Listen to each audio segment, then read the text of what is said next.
সানি তুই ক, আমি কি সেদিন কি কোনো দোষ করলাম? তাহলে আমার ফাও ফাও দোষারোপ করলো না?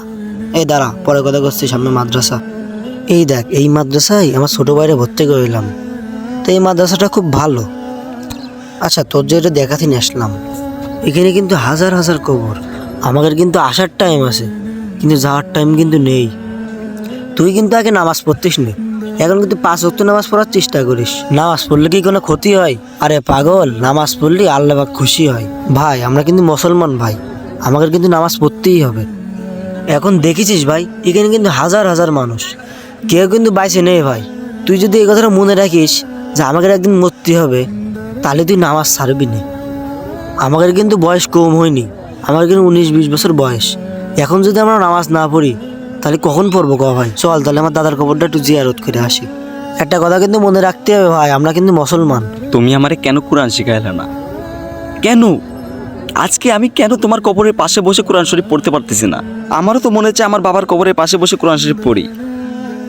আব্বা, তুমি এখন মারা গেছো, আমি তোমার কবরের পাশে বসে এখন কোরআন শরীফ পড়বো, আমি পড়তে পারতেছি না কেন? আসছেই কোরআনটা পড়তে পারতেছি না। আমারও তো মন চাই, কত মাদ্রাসার ছাত্ররা, কত মাদ্রাসার আল্লাহরা কোরআন পড়ে। আমার কি মন চায় না আমার বাবার পাশে, আমার বাবার কবরের পাশে বসে কোরআন শরীফ পড়ি? কি করেছো এত টাকা পয়সা? আমাকে ইংলিশ শিখিয়েছো, কেন আমাকে একটু কোরআন শেখাতে পারোনি? তোমার টাকা পয়সার কোনো বাবা মূল্য থাকলো না, ইংলিশের আজকাল কোনো দাম নেই। তুমি যদি কোরআন শেখাইতে তাহলে কোরআনের দাম থাকতো। তুমি সেই কোরআনটা আমার শেখাইলা না। আল্লাহ আমি গুনাহগার, আল্লাহ আল্লাহ তুমি আমার দোয়াটা কবুল করে নাও আল্লাহ। আল্লাহ আমি গোলামের ঘরে গোলাম, আল্লাহ আল্লাহ তুমি ছাড়া কেউ নাই। আল্লাহ তুমি বাপের কবরে আজারটা মাফ করে দাও আল্লাহ। আল্লাহ তুমি আমার বাবাকে ক্ষমা করে দাও। রব্বুর হামহুমা কামা রাব্বায়ানি সাগীরা। আলহামদুলিল্লাহি রাব্বিল আলামিন।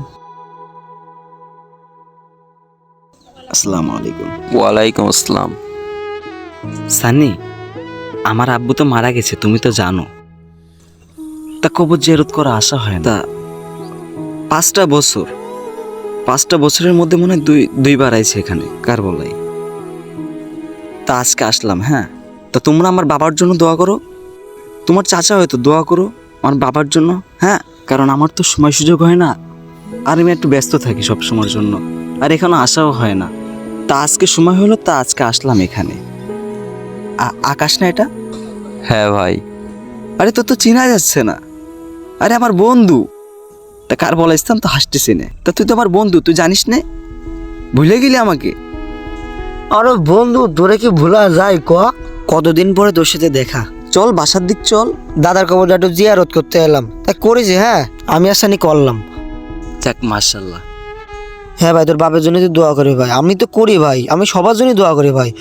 তোমার বাবার জন্য, আমার বাবার জন্য করা লাগবে এরম তো কোনো কথা না। আমি ওই সে আদম আলাইহিস সালাম থেকে শুরু করে ভাই, আমি সবার জন্যই দোয়া করি। আমার বাবার অনেক টাকা পয়সা ছিল, আমি আমার বাবার একমাত্র সন্তান ছিলাম।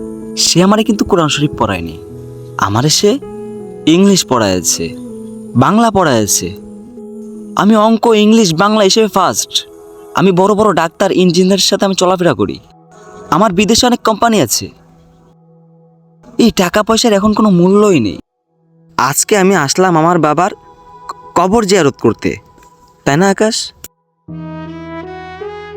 সূরা ফাতিহা ঠিক মতন পড়তে পারি না, কোরআন শরীফ পড়বো আমার বাবার কবরের পাশে, সেটা পারি না। এই জীবনের কোনো মূল্য আছে? আমাকে যদি ছোটবেলা থেকে মাদ্রাসা দিত আকাশ, বিশ্বাস করো আজকে আমার বাবার কবরের পাশে বসে আমি কোরআন শরীফ পড়তে পারতাম। কিন্তু আমার বাপ আমাকে কোরআন শিক্ষা দেয়নি। দুনিয়াতে এত টাকা কোথায় রাখবেন? কাফনের কিন্তু পকেট থাকে না। আপনি মারা গেলে আপনার কবরের পাশে আপনার ছেলে কিন্তু ইংলিশ পড়বে না। সময় থাকতে আপনার ছেলেকে কোরআন শেখান। এমন একদিন আসবে আপনার ছেলে আপনার জন্য কান্না করবে, শুধু একটুখানি কোরআন শরীফ পড়ার জন্য আপনার কবরের পাশে।